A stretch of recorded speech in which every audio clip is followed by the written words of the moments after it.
Here's the Buick Lesabre that I bought you guys. I don't even remember anything too much about this car. It's a 2000 Buick Lesabre. I think it's got like 150 on it.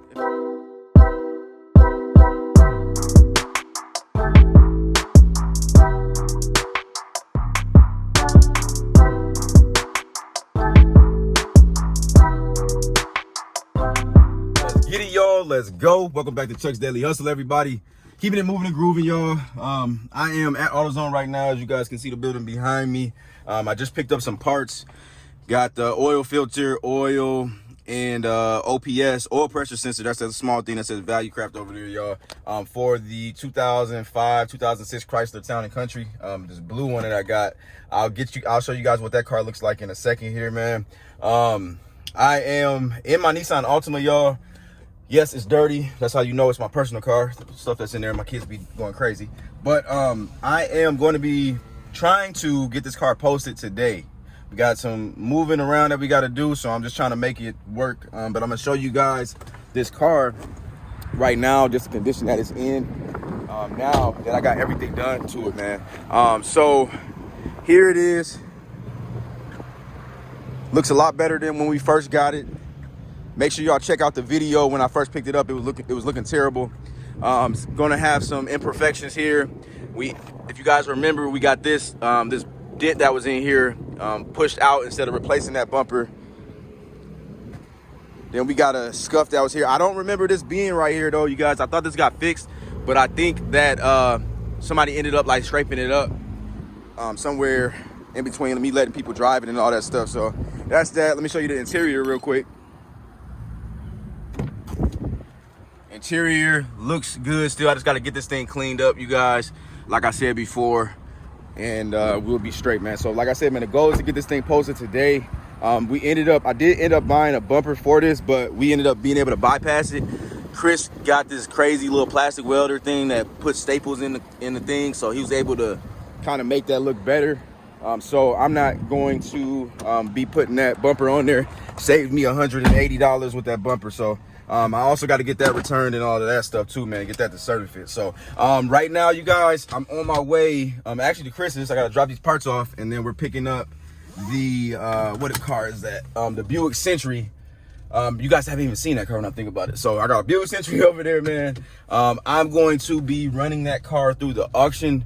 The reason being is because I was having some troubles getting it to start here and there. So it has a security light on there, and the key has a chip in it. So he couldn't communicate with the body control module for the security with two scan tools. So using a Snap-on and then this other Android scan tool. So basically he thinks there's some wiring going on basically somewhere in the car that's not allowing him to communicate with the body control module. So without him being able to figure that out right now, then there's no way that we can diagnose the problem, so that way we can fix it. So instead of trying to sell this on the street, which wouldn't be ethical in my opinion, what I'm going to do is I'm going to run this through the auction, and then the next dealer will have to deal with it.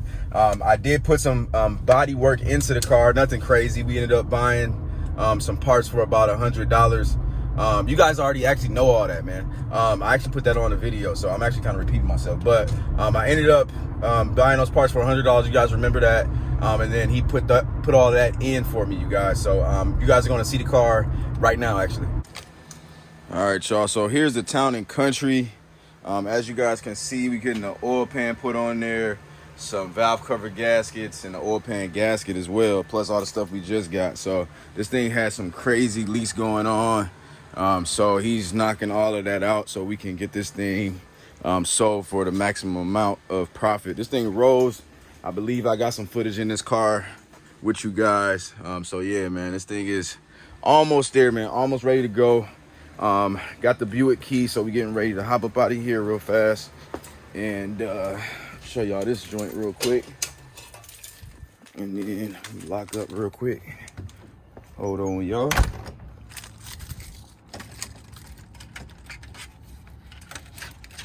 All right, so let me show y'all this joint real quick. So Buick Century, man. So here she is. Got this problem right here. Somebody hit something for sure. I was gonna take some paint thinner and get this out, but I'm kind of running on a short time frame right now, but we'll see kind of how things go. So there she is, man.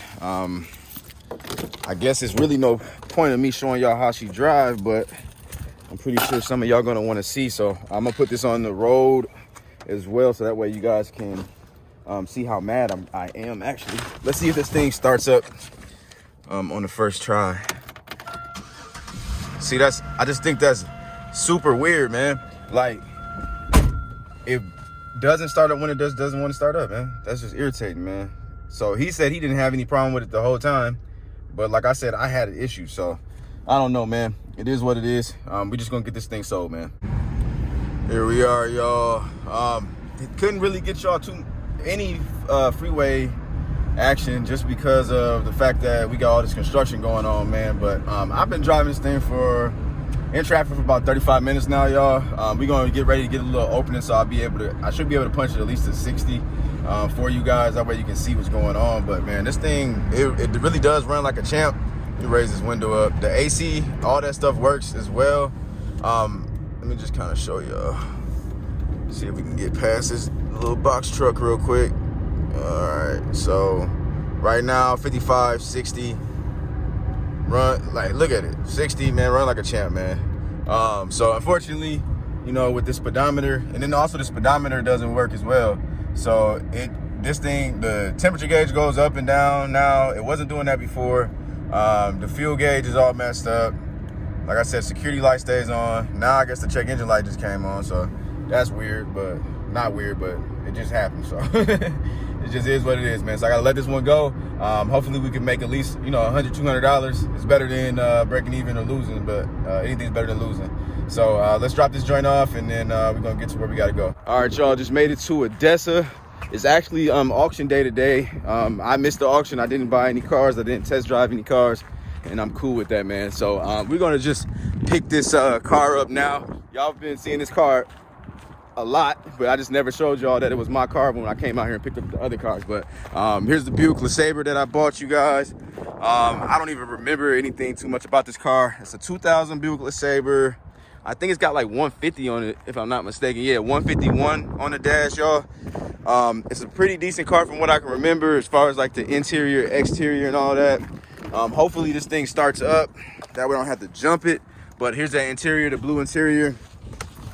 So I did go backwards a little bit with the type of cars I got, but as far as like being older cars and not newer cars. But you know, these Buicks, they sell if you get them right. So unfortunately with that Buick Century, we just couldn't figure out what's going on with it. But this thing, if I remember right, y'all, it sways a little bit. So we'll just see. It's been sitting there for a while, so it might not start. Nope. All right, I gotta jump this joint, and then we're going to get this out to Chris's and get on with our day, man. Okay, y'all, so I got this thing started now. Now I'm starting to remember what we had going on with it. Obviously, something's going on with that window over there. That's why they put duct tape right here. So I'll figure that out once we get out there. It's probably something going on with the regulator. I did just jump this joint off. Took a little second. Had to bring over there, big boy. Go to the back seat to get it done. Now, as you guys can see, it's a whole bunch of oil right there. Don't be alarmed, man. That's just valve cover gaskets. So I'm gonna have to get that done as well. I did see right here that this is not the right cap for this reservoir, so that's why they put some aluminum foil right there. So that's something I did not see, so that was on me. But at the end of the day, I am starting to notice now that I bought all these cars from this car group that they, like, basically they're rigging up stuff to, especially like the older stuff, to make sure that it basically goes through the lane or whatever. So that's something I gotta be very cautious of if I'm gonna continue to still do business buying cars from them. So from now on, I can't run through these cars, you know what I mean? I got to make sure that I am like pretty much doing you know, more than a 21-point inspection, because they're sliding stuff in there and I'm not able to see it. So if a lot of you guys probably don't know what I'm talking about because you haven't watched my last couple of videos with me picking up cars, but if you haven't, go check them out and you'll see kind of the issues that I have been running into when it comes to these cars. So But it is what it is, man. You know, you live and you learn. So we're gonna pull this joint out real quick. We're gonna see how it drives. Hopefully we can get it on the highway. I just can't really remember how it drives. But if we can't, then we're gonna just have to take the street just to keep safe, man. So I will see y'all in a second once I get out of security. Okay, y'all, let's see what she do. All right, 25. 35. My guy right here moving a little slow. Alright, going up to 50. Let me get around this guy. Like he in a little 5-speed. Alright, 55. I feel like it's like missing a little bit. Or is that a... Yeah, like when you give it a little gas, it just gives you a little bit of...